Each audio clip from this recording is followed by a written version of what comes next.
ఆంధ్రప్రదేశ్ రాష్ట్ర ముఖ్యమంత్రిగా నారా చంద్రబాబు నాయుడు గారు అట్లాగే ఆయన సహచర మంత్రివర్గం ఏర్పడి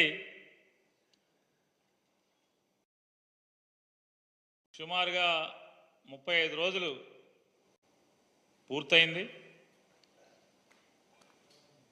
ఈ 35 రోజుల్లో 40 ఏళ్ల అనుభవం ఉన్నటువంటి అపార అనుభవం ఉన్నటువంటి రాజకీయ అనుభవం ఉన్నటువంటి తనకు తనుగా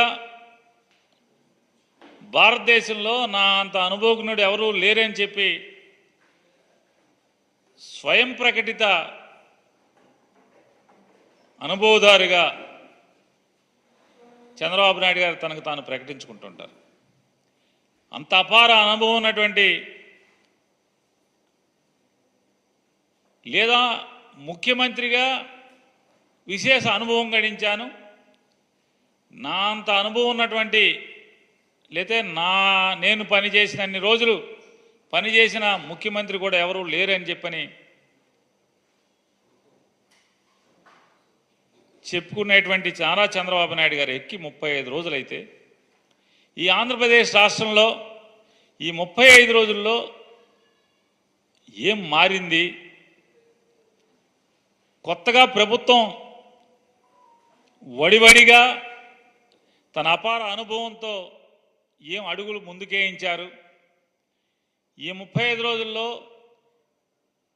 సంపద సృష్టించటం మొదలుపెట్టి ఏం సంపద చిగుళ్ళు వచ్చినాయి, ఏం సంపద మొగ్గలు వచ్చినాయి అనేది ఒక్కసారి వెనక్కి తీసుకుని మనం ఈ 35 రోజుల్లో చూసుకుంటే 35 రోజులు కూడా ఆంధ్ర రాష్ట్ర ప్రజలకు ఒరిగింది ఏంటయ్యా అంటే పెన్షన్ డబ్బులు చేతిలో పట్టడం తప్పితే మరొక్క పని జరిగిన పరిస్థితి లేదు. సరే 35 రోజులకే జరిగిపోతాయి అంటే జరిగిపోతాయి అనట్లేదు, చేస్తామని చెప్పి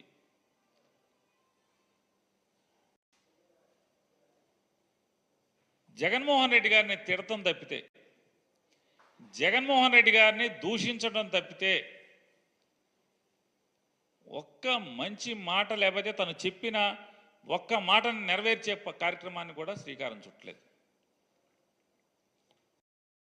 అని ఎంతసేపు జగన్మోహన్ రెడ్డి గారిని దూషించటం, అనరాని మాటలు అంటాం, మూర్ఖుడు అంటాడు, లేదా వ్యక్తిత్వ హననం చేస్తూ దూషిస్తాం. శ్వేతపత్రాలు మొదలుపెట్టాడు ఆయన. ఇవన్నీ ఏంటంటే కాలక్షేప బఠానీలు. ఈ శ్వేతపత్రాలన్నీ కూడా రోజులు హరించటానికి తప్పితే, కాలక్షేపానికి తప్పితే ఈ రాష్ట్రానికి ఏమన్నా ఉపయోగపడేది ఒక్కటన్నా ఉందా? ఏ శ్వేతపత్రంలో అయినా, ఏ శాఖకు సంబంధించిన శ్వేతపత్రంలో అయినా ఎవరినన్నా మీరు దోషిగా నిరూపించగలిగారా? ఈ ప్రభుత్వాన్ని కానీ లేదా ఆ ప్రభుత్వం నడిపినటువంటి ఆ శాఖ నడిపినటువంటి వైఎస్ఆర్ కాంగ్రెస్ పార్టీకి సంబంధించినటువంటి నాయకుల్ని కానీ లేదా అధికారులను కానీ ఒక్కరన్నా దోషిగా మీరు చూపించగలిగారా? ఒకదంపుడు ఉపన్యాసం జగన్మోహన్ రెడ్డి గారిని తిడతాం,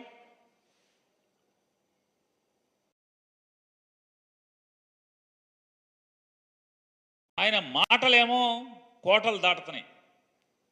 చంద్రబాబు నాయుడు గారి ఎన్నికల ముందు మాటలు కోటలు దాటినాయి, గెలిచిన తర్వాత చేతలు ఏంటి అంటే ఎక్కడ వేసిన గొంగలు అక్కడే ఉన్న పరిస్థితి. అనేక సార్లు ఆయన చెప్పారు, రాజకీయాల్లో నా అంత చతురత ఉన్నోడు ఎవడో లేడు, బోళెన్ సార్లు చెప్పారు. అలాగే ఆయన చతురత గురించి, ఆయన మాటలు గొప్పతనం గురించి, ఆయన రాజనీతి గురించి ఈనాడు, ఆంధ్రజ్యోతి, టీవీ గురించి మనం చెప్పక్కర్లా, వాళ్ళు లేపటం ఒకటి కాదు. కానీ చేతలకు వచ్చేప్పటికీ ఒక్క అంగుళం అన్నా ఈ రాష్ట్రం ఎక్కడన్నా కదిలిందా? కదలలేదు.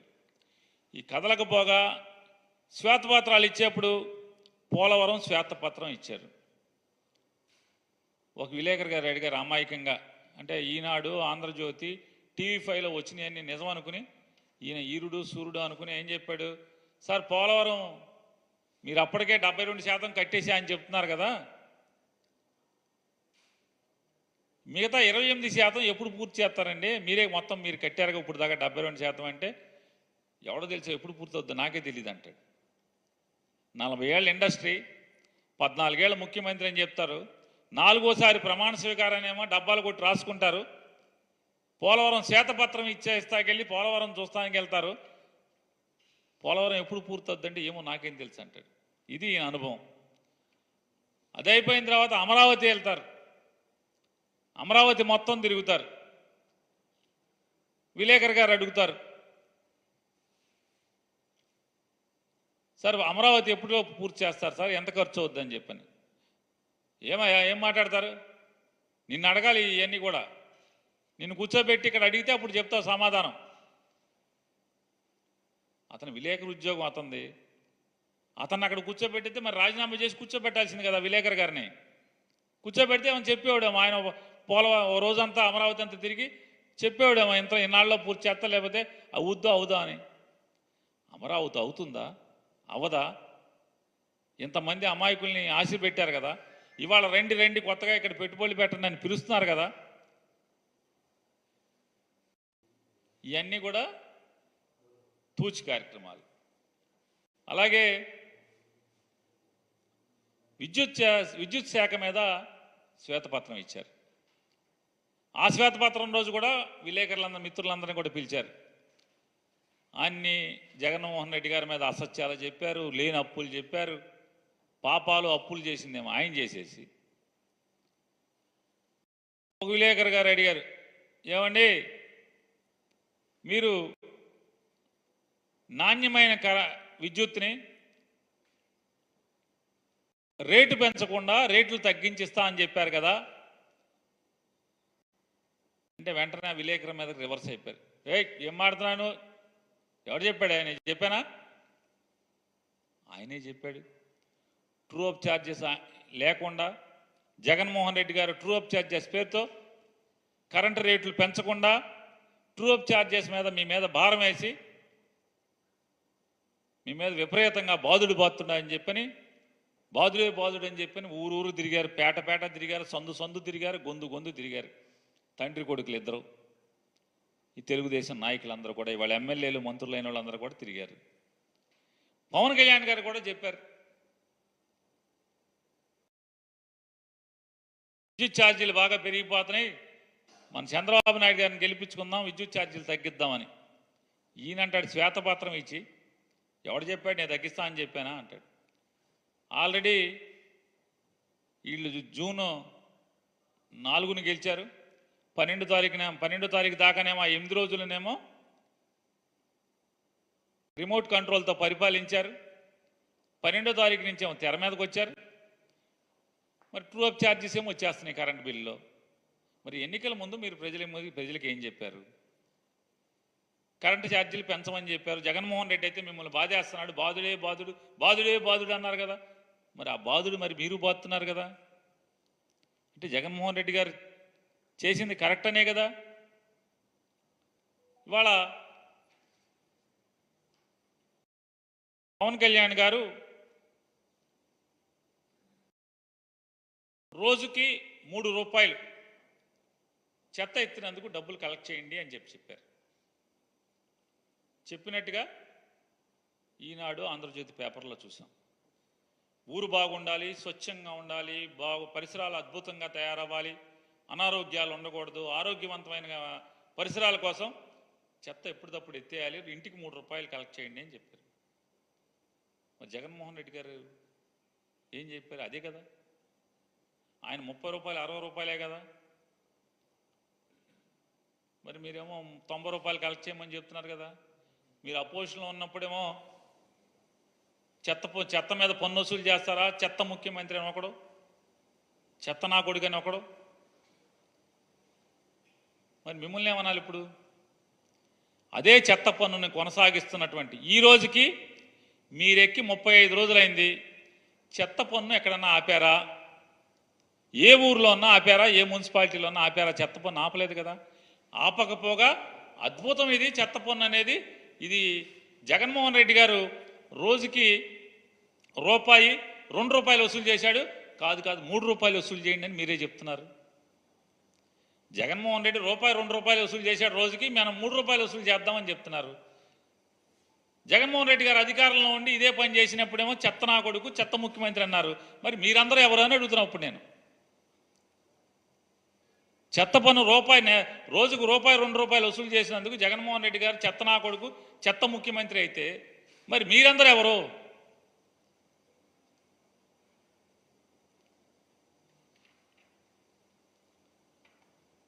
మైన్స్ మీద ఇచ్చారు ఆయన పాపం శ్వేతపత్రం. చంద్రబాబు నాయుడు గారు మైన్స్ మీద శ్వేతపత్రం ఇచ్చేయండి అంటే చంద్రబాబు నాయుడు గారు 5 ఏళ్ల కంటే కూడా జగన్మోహన్ రెడ్డి గారు 5 ఏళ్లలోనే మైన్స్ మీద ఆంధ్రప్రదేశ్ రాష్ట్రానికి రాబడి గట్టిగా వచ్చింది. రాబడి గట్టిగా వచ్చింది కదా. మరి ఎవరు సమర్థవంతమైన ముఖ్యమంత్రి? అనుభవం ఉన్నటువంటి 40 ఏళ్ళ ఇండస్ట్రీ, 14 ఏళ్ళ అనుభవం ఉన్న మీరు సమర్థమైన ముఖ్యమంత్రి. కానీ మైన్స్లో మీకంటే 2-3 రెట్లు ఎక్కువ ఆంధ్రప్రదేశ్ రాష్ట్ర ప్రభుత్వానికి ఆదాయం ఎక్కువ వనకూర్చినటువంటి జగన్మోహన్ రెడ్డి సమర్థుడైన ముఖ్యమంత్రి. ఎవరు సమర్థుడు? ఇవాళ ఈయన సమర్థత జోలికి చూస్తుంటే మనం చంద్రబాబు నాయుడు గారి సమర్థత చూస్తే 40 ఏళ్ల ఇండస్ట్రీ, 14 ఏళ్ల ముఖ్యమంత్రి. జగన్మోహన్ రెడ్డి గారినేమో ఇష్టారాజ్యంగా నోటికి వచ్చినట్టు బూతులు తిడుతూ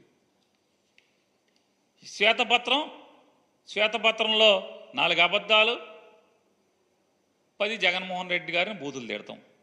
ఇదే కదా శ్వేతపత్రం అంటే? తిడతమే, జగన్మోహన్ రెడ్డి గారిని తిడతమే కదా. ఏంటయ్యా వీళ్ళ పరిస్థితి అంటే, ఈ 40 ఏళ్ళ ఇండస్ట్రీ, 14 ఏళ్ల అనుభవం అని చెప్పేటువంటి నారా చంద్రబాబు నాయుడు గారు బడ్జెట్ కూడా ప్రవేశపెట్టలేనటువంటి దుస్థితి.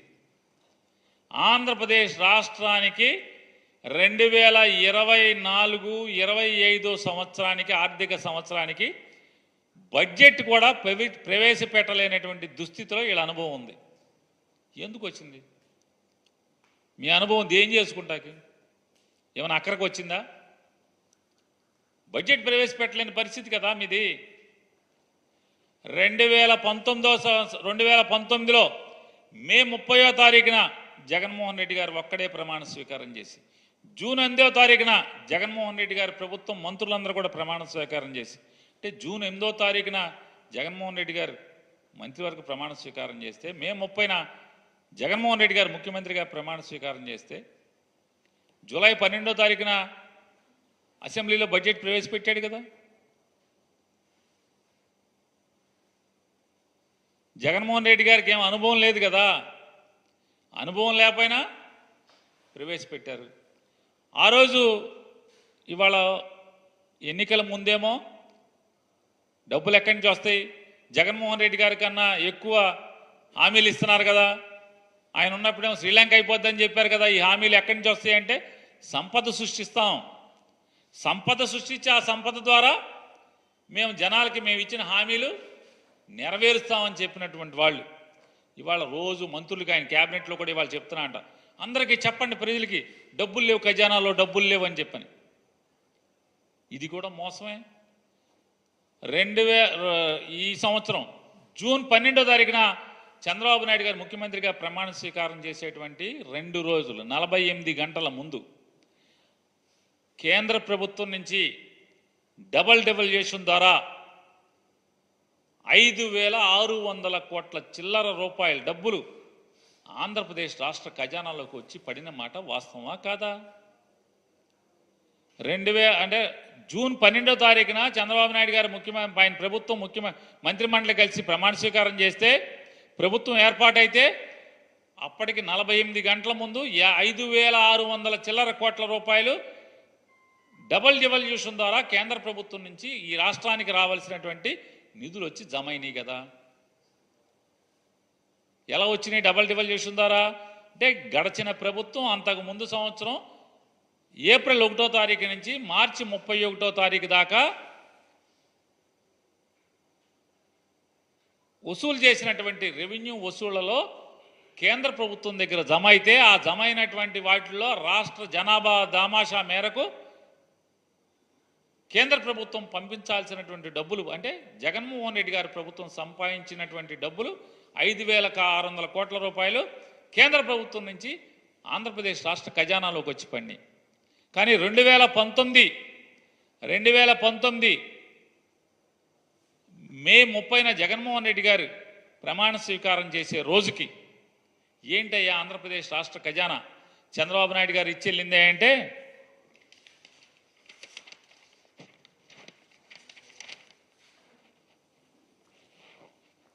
ఇది నారా చంద్రబాబు నాయుడు గారు జగన్మోహన్ రెడ్డి గారికి అప్పచెప్పినటువంటి ఖజానా ఆయన ప్రమాణ స్వీకారం చేసే రోజుకి. ఇది ఎవరండి? సాక్షిలో కాదు, ఇది రామోజీరావు గారి పేపర్. ఇది డేట్ కూడా చెప్తాను. గురువారం మే 30, 2019. గురువారం మే 30, 2019 ఈనాడులో వచ్చినటువంటి అచ్చు అయినటువంటి వార్త ఇది. ఖజానాలో ఉన్నవి 100 కోట్లే. ఈ నెల ప్రభుత్వానికి అవసరమైనవి 5,000 కోట్లు. ఓవర్ డ్రాఫ్ట్ సాయంత్రంతో జీతాలు పెన్షన్లు, సామాజిక పెన్షన్లకు 1,200 కోట్లు అవసరం. ఇవాళ దాంట్లో క్లియర్గా రాశాడు ఏమని, ఆల్రెడీ రాష్ట్ర ప్రభుత్వం పసుపు కుంకానికి అన్నదాత సుఖీభావకి చెల్లింపులకు ఎన్నికల ముందు ప్రాధాన్యం ఇవ్వడం, కొన్ని బ్యాంకుల నుంచి రుణ సమీకరణ నాటి ప్రభుత్వ ప్రయత్నించా ఫలితం లేకపోవడంతో బహిరంగ మార్కెట్లో రుణ మొత్తాలను ఈ పథకాల కోసం మళ్లించారు. ప్రతి నెల నిర్దిష్ట గడువులోపు ఓవర్ డ్రాఫ్ట్ను సర్దుబాటు చేయకపోతే రెపో రేటు కన్నా అధికంగా వడ్డీ చెల్లించాల్సి ఉంటుంది. నెలలో నిర్దిష్టంగా కొన్ని రోజుల మించి ఓవర్ డ్రాఫ్ట్ ఉంటే రిజర్వ్ బ్యాంక్ ఎలాంటి హెచ్చరికలు లేకుండానే చెల్లింపులు నిలిపివేసే ప్రమాదం ఉంది. రాష్ట్ర ఆర్థిక పరిస్థితి చాలా కాలంగా ఒడిదుడుకుల్లో ఉండటంతో ఓవర్ డ్రాఫ్టు చేబదుళ్లు తప్పడం లేదు. నిజానికి బడ్జెట్కు అనుగుణంగానే ఖర్చులకు పరిమితమై ఉంటే ఈ పరిస్థితి వచ్చి ఉండేది కాదని, కిందటి ఆర్థిక సంవత్సరం చివరిలో ప్రభుత్వం సామాజిక సంక్షేమం కోసం తీసుకువచ్చిన కొత్త పథకాల భారం వల్ల ఆర్థిక పరిస్థితి ఇబ్బందుల్లో పడిందని ఆర్థిక శాఖ అధికారులు చెప్తున్నారు. రామోజీరావు గారు రాసింది 2019 మే 30న. ఇది మన భాగవతం చంద్రబాబు నాయుడు గారు. మన 40 ఏళ్ళ ఇండస్ట్రీ.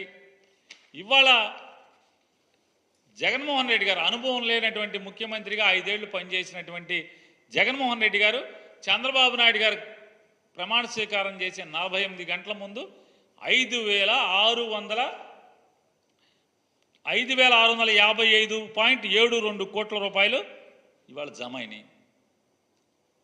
మరి ఎవరు పనోడు, ఎవరు సమర్థుడు, ఎవరు అసమర్థుడు?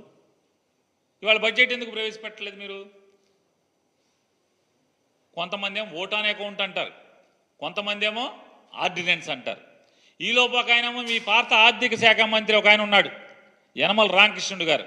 ఆయన ఇదే తారీఖున జగన్మోహన్ రెడ్డి గారు ప్రమాణ స్వీకారం చేసిన రోజు ఆయన చెప్పాడు, ఈడికి అప్పులు ఎవడిస్తాడే, అసలు మామూలుగా అందిని కాడికి అందన కాడికి మొత్తం అప్పులు మేమే చేసేసాం, వీడికి రూపాయి అప్పు ఇచ్చేవాళ్ళు ఎవడో లేడని చెప్పారు.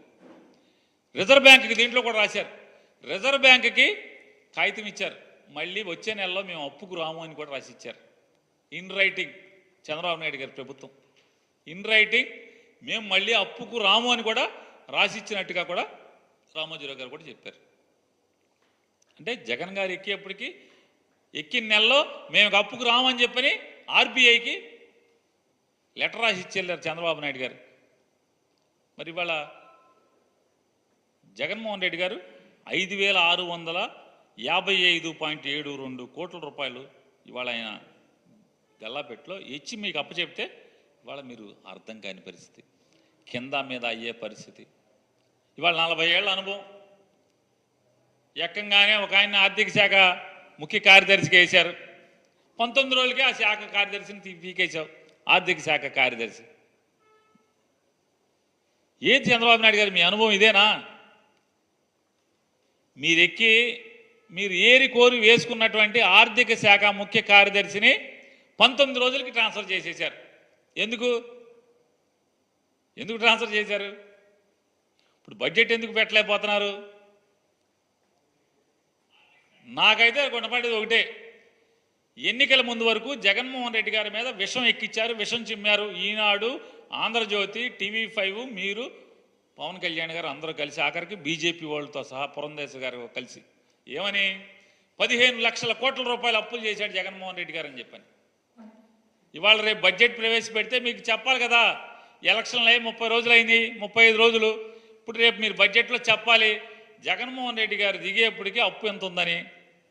మరి 15 లక్షల కోట్లు కనపడాలి కదా, మీకు కనపడతలా. సెర్చ్ లైట్లు వేసుకుని ఎతుకుతున్నారు, ఫ్లడ్ లైట్లు వేసి ఎతుకుతున్నారు, అన్ని శాఖలు ఎతుకుతున్నారు. ఎక్కడ 15 లక్షల కోట్లు అప్పులు లేవు. నిర్మలా సీతారామన్ గారు చెప్పింది, అరే బాబు 4 లక్షల చిల్లర కోట్లేరా బాబు, ఊరుకోండి, సావండి, ఆపండి అని చెప్పిన ఆవిడ నిన్నగాక మొన్న కూడా చెప్పింది. ఇప్పుడు మీరు బడ్జెట్ ప్రవేశపెడితే మీ భాగవతం అంతా బయటపడుతుంది, మీ బండారం బయటపడుతుంది. జగన్మోహన్ రెడ్డి గారు ప్రెస్ మీట్ పెట్టి లేకపోతే రేపు అసెంబ్లీలోనే మిమ్మల్ని ఉతుకుతాడు. 15 లక్షల కోట్లని నా మీద విషం చిమ్మారు కదా, మరి మీరే అచ్చేసి చూపించారు కదా 4 లక్షల చిల్లర కోట్లు అని చెప్పని. అదొక మీకు పీకులాట. రెండో పీకులాట ఏంటి అంటే, బడ్జెట్లో మీరు ఖచ్చితంగా మీ సూపర్ 6లా లేదా పవన్ కళ్యాణ్ గారి ఏంటది షడ్భుజమా ఏంటంటే దాన్ని ఏమంటారు, ఏదో చెప్పాడైనా అష్టదిగ్బంధనమా ఏదో చెప్పాడు, షణ్ముఖ వ్యూహం మిత్రుడు చెబుతున్నాడు. ఆయన జనసేన బీటే, అందుకు చెప్తున్నట్టు మాకు షణ్ముఖ వ్యూహం, సూపర్ 6, షణ్ముఖ వ్యూహం. ఈ రెండు ఎంత బడ్జెట్టు, ఏ షణ్ముఖ వ్యూహానికి ఎంత పెడుతున్నావు, ఈ సూపర్ 6కి ఎంత పెడుతున్నావు, ఈ ఎన్నికల హామీలు ఏమేమి పెడుతున్నావు అనేది బడ్జెట్లో పెట్టాలి. బడ్జెట్లో పెట్టకపోతే ఏంటి దాని అర్థం, ఈ సంవత్సరానికి ఉష్కాకి ఈ పథకాలు ఏం లేవని, ఆ బతుకు బయటపడిపోద్ది. అదే ఇప్పుడు ఆర్డినెన్సో లేకపోతే ఓటాన్ అకౌంట్ అనుకో, కుట్టు సప్పుడు కాకుండా ఏమి లేకుండా తప్పని పాస్ చేసేసుకోవచ్చు. దాంట్లో అప్పులు చూపించాల్సిన పని లేదు, పథకాలకి అలాట్మెంట్లు చూపించాల్సిన పని లేదు, డిపార్ట్మెంట్లకి డిమాండ్లు కూడా చూపించాల్సిన పని లేదు. ఏం చూపిస్తావు, receipts estimated receipts, estimated expenditure, ఈ రెండే కదా చూపించేది. సింపుల్గా ఆర్డినెన్స్తో పాస్ చేసుకుంటాం, చర్చ లేదు, అప్పులు కనపడవు. జగన్మోహన్ రెడ్డి గారి మీద విషం చిమ్మిన 15 లక్షల కోట్లు చూపించాల్సిన పని లేదు. ఈ సూపర్ 6కి ఈ హామీలు ఉన్నాయి కదా, ఆకాశానికి తీసుకెళ్లారు అరచేతిలో వైకుంఠం. ఈ అరచేతిలో వైకుంఠానికి దేనికి కూడా లెక్క చెప్పాల్సిన పని లేదు.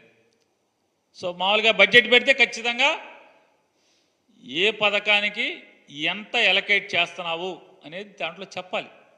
అది చెప్పలేదు అంటే ఈ సంవత్సరం ఆ పథకం ఎత్తేసినట్టే, అంతే కదా. ఇది తప్పితే ఏముంది, ఎందుకు పెట్టలేకపోతున్నావు? అయితే ఇది అవ్వాలి, లేకపోతే నీకు పరిపాలన చేత కాకపోవటం అవ్వాలి, అంతే కదా. అయితే నేను చెప్పినవి అవ్వాలి.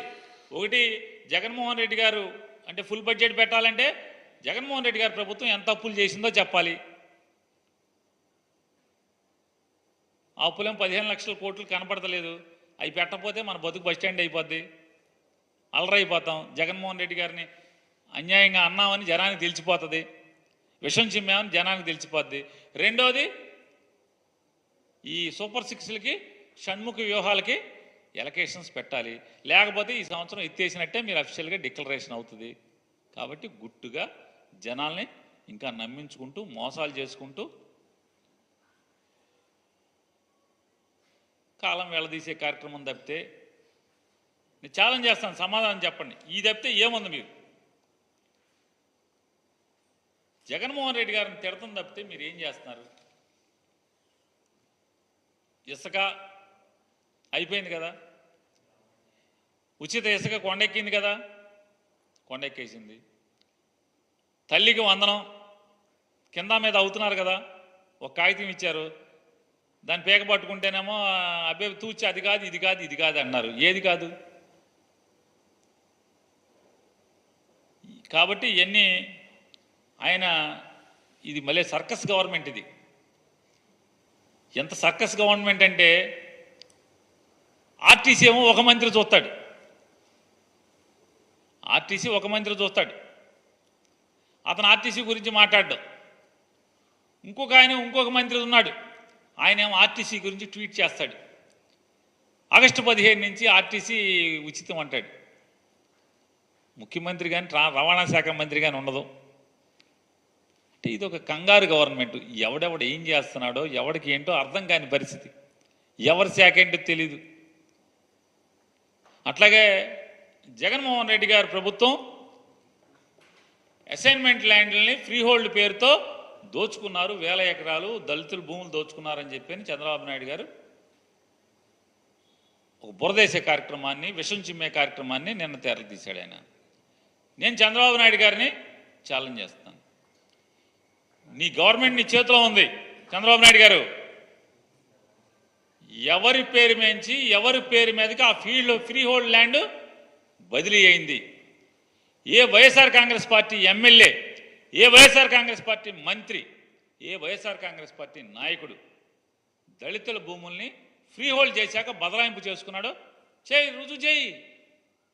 నీకు చేతనైతే, నీలో నిజాయితీ ఉంటే చంద్రబాబు నాయుడు గారు, మీలో నిజాయితీ ఉంటే, మీలో చిత్తశుద్ధి ఉంటే, నిజంగా నువ్వు 40 ఏళ్ల ఇండస్ట్రీ 14 ఏళ్ల అనుభవం ఉన్నాడైతే, జగన్మోహన్ రెడ్డి గారు ఏదైతే దళితులకి 20 సంవత్సరాల భయపడి ఎవరైతే అనుభవిస్తున్నారో ప్రభుత్వ భూమిని అసైన్మెంట్ ద్వారా ఆ వంశీకులకి లేకపోతే వారి వారసులకి ఆ భూమిని సొంత ఆస్తిగా చేసినటువంటి జీవో ప్రకారం ఆ భూమి ఎక్కడైనా ఎవరి పేరు మీదైనా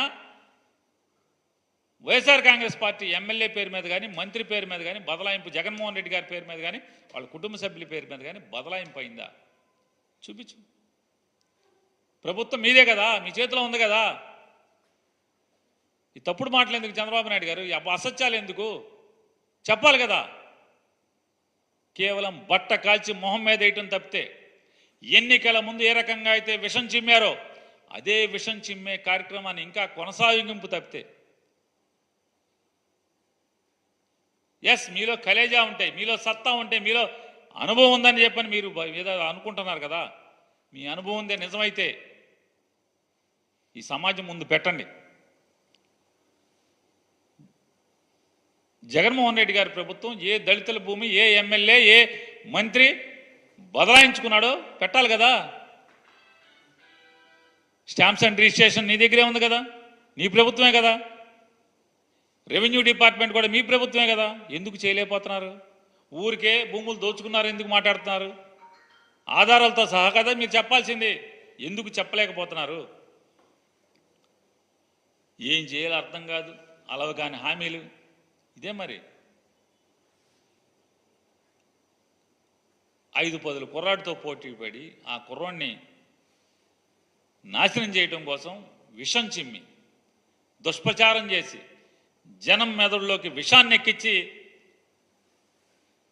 జనాల్ని లోబర్చుకోవటం కోసం అధికారాన్ని ఏదో రకంగా సంపాదించడమే, పొందటమే దిక్కుమాలిన మార్గంగా మీరు ఎంచుకుని ఈ అలవకాని హామీలు ఇచ్చి వాటిని అమలు చేయలేక దిక్కులు చూడటం తప్పితే ఏముంది వాళ్ళు మీరు 35 రోజుల్లో చేస్తున్నది? అంతే కదా. ఈ 35 రోజుల్లో చేసింది ఏంటి? ఇయే కదా. ఇప్పటికే మీరు ఎంత అప్పులు తెచ్చారు? ఓన్లీ రిజర్వ్ బ్యాంకుల నుంచి, ఓన్లీ రిజర్వ్ బ్యాంక్ దగ్గర 10,000 కోట్లు ఎంతో తెచ్చినట్టున్నారు ఒక్క రిజర్వ్ బ్యాంక్ దగ్గర నుంచి. అసలు ఆంధ్రప్రదేశ్ రాష్ట్ర ప్రభుత్వం అప్పులు చేస్తే అదేమైనా చేబోదుళ్ళు ఉంటాయా? క్యాష్ తెచ్చుకుంటారంటే ఎక్కడన్నా? నిర్మలా సీతారామన్ గారు ఉంది కదా, ఒకసారి ఇవాళ కూడా ఢిల్లీ వెళ్ళారు కదా, ఒకసారి వెళ్ళి అడగండి. ఆవిడ నిన్నగాక మొన్న కూడా చెప్పారు ఆంధ్రప్రదేశ్ రాష్ట్రానికి అప్పు ఎంతో తెచ్చుకోండి బ్యాంకుల దగ్గర నుంచి. ఆర్బీఐ గేట్వే ఉంది.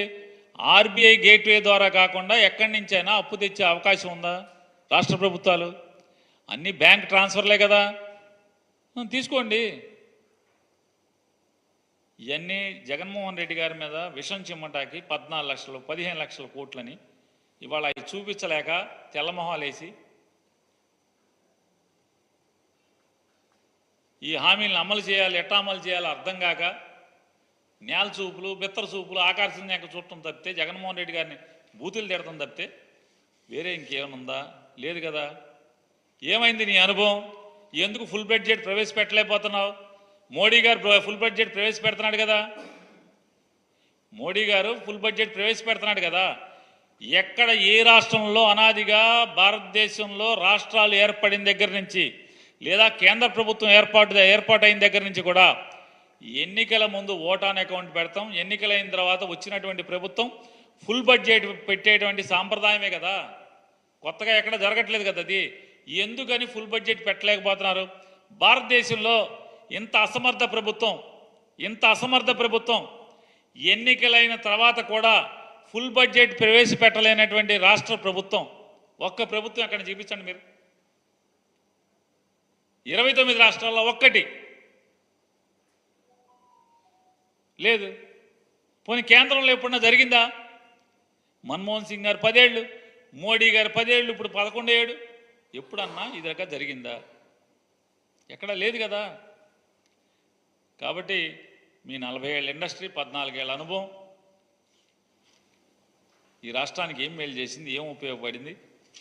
మీరు సంపద సృష్టిస్తానని చెప్పని కబుర్లు చెప్తున్న మీరు 2014 నుంచి 19 దాకా సంపద సృష్టించింది ఇదైతే, జగన్మోహన్ రెడ్డి గారు అనుభవం లేనటువంటి ముఖ్యమంత్రిగా మొదలుపెట్టి 5 ఏళ్లలో మీకు అప్పచెప్పేప్పటికీ 5,655 కోట్ల రూపాయల్ని నీ ఖజానాలో అప్పచెప్పి వెళ్ళినటువంటి సమర్థవంతమైన ముఖ్యమంత్రి జగన్మోహన్ రెడ్డి గారు. కాబట్టి విచారించాలా, నవ్వాలా, ఏం చేయాలో కూడా అర్థం కాని పరిస్థితిలో మీరు ఉంటాం. మీ అనుభవం ఏమైపోతుంది? ఫుల్ బడ్జెట్ ప్రవేశపెట్టలేనటువంటి అత్యంత సమర్థమైనటువంటి, అత్యంత అనుభవం ఉన్నటువంటి రాజకీయ దురంధడు మీరుగా చరిత్రలో మాత్రం ఖచ్చితంగా మీరు లిఖించబడతారు.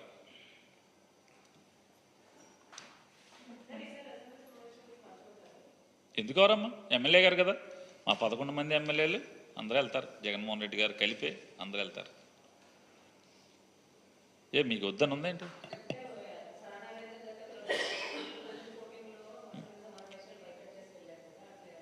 ఎప్పుడు బాయ్కాట్ చేశారు?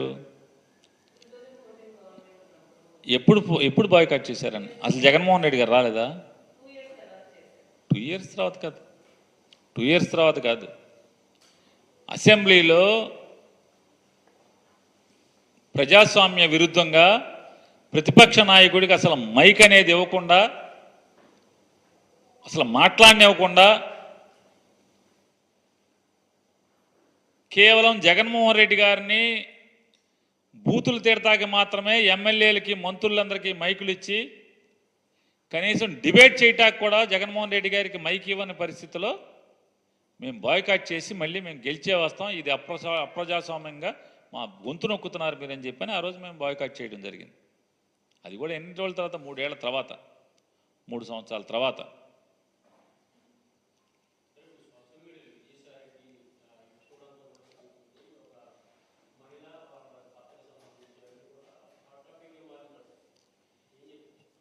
సార్ ఒకటే అండి, విజయసాయి రెడ్డి గారా, లేదా చంద్రబాబు నాయుడు గారా, లేదా పేరు నానియా, ఎవరైనా ఒక ప్రజా జీవితంలో ఉన్న వారి మీద ఎవరైనా విమర్శలు చేసినప్పుడు ఆ విమర్శని అయితే అది వ్యక్తిగత విమర్శలు కాబట్టి, ఆధారం లేని విమర్శలు కాబట్టి అయితే హుందాగా మీడియా వార్తను ప్రచురించకపోవటమా లేదా టెలికాస్ట్ చేయకుండా ఉండటమా జరుగుతుంది. లేదా ఆ రాజకీయ నాయకుడి మీద ఇవాళ ఏంటంటే మీడియా అంతా కూడా వర్టికల్గా డివైడ్ అయిపోయి ఉంది, రాజకీయ రంగులు పులుముకున్నది కాబట్టి మీడియా ఆ వార్త పోనీ వేస్తే వార్త వేశారు, ఆడు ఆరోపించాడు, మేము చూపించాము, వేసాము అంటే అర్థం ఉంటుంది. లేదా ఒక స్టోరీ వేసారంటే సర్లే ఎప్పుడో దిగజారి చచ్చింది కదా మీడియా, సర్లే వేసారే స్టోరీ అనుకోవచ్చు. కానీ అందులో ఉన్నటువంటి సీఈఓ, ఒక ఛానల్లో సీఈఓ కూర్చుని దాన్ని ఒక డిబేట్ నిర్వహించి ఏ ఆధారాలు లేకుండా ఓ ముసలోడు ఇంత పనోడా అంత పనోడా, ఏం భాష అది? నువ్వెవడవి కాదు, నువ్వు విలేకరివి లేదా ఒక సీఈఓవి, ఎంత హుందాగా నడపాల్సినటువంటి పరిస్థితుల్లో ఏమైనా ఆధారాలు ఉంటే మీ ఇష్టం మాట్లాడండి, కానీ నిరాధారంగా ఇష్టారాజ్యంగా వ్యక్తిత్వ హననం చేస్తూ, క్యారెక్టర్ అసాసిన్ చేస్తూ, మనిషిని మానసికంగా చంపే ప్రయత్నం, అంటే రాజకీయంగా చంపటాకి దుష్ప్రచారాలు. అక్కడితో ఆగకుండా ఇంకా రాజకీయ కక్షతో మనిషిని మానసికంగా కూడా పతనం చేయటం కోసం ఈ రకమైనటువంటి వ్యక్తిత్వాన్ని కించపరుస్తూ, వ్యక్తిత్వ హననం చేస్తూ ఇటువంటి వార్తల్ని డిబేట్గా పెడతాం. మరి ఇది ఎవరికి జరగకూడదు, ఎక్కడ జరగకూడదు, కానీ ఇది దుర్మార్గం కదా. ఇది అంటే అసత్యాలు మాట్లాడుతూ ఎవరో ఒకళ్ళు ప్రెస్ మీట్ పెడితే దాని మీద క్యారెక్టర్ని కిల్ చేస్తూ డిబేట్లు పెట్టడం, దాన్ని కొనసాగింపుగా ఇవాళ మొత్తం అంతా కూడా పార్టీ కార్యకర్తల్ని, మహిళా కార్యకర్తలతో ఇష్టారాజ్యంగా ఇక అదే పనిగా టీవీలో తిట్టిస్తాం. ఎవరైనా ఇది తగని పని కాదు. మీడియా పేరుతో, మీడియా ముసుగులో ఇంత అసహ్యం చేయటం కూడా ఇక అది మీ విఘ్నతకే వదిలేస్తాను.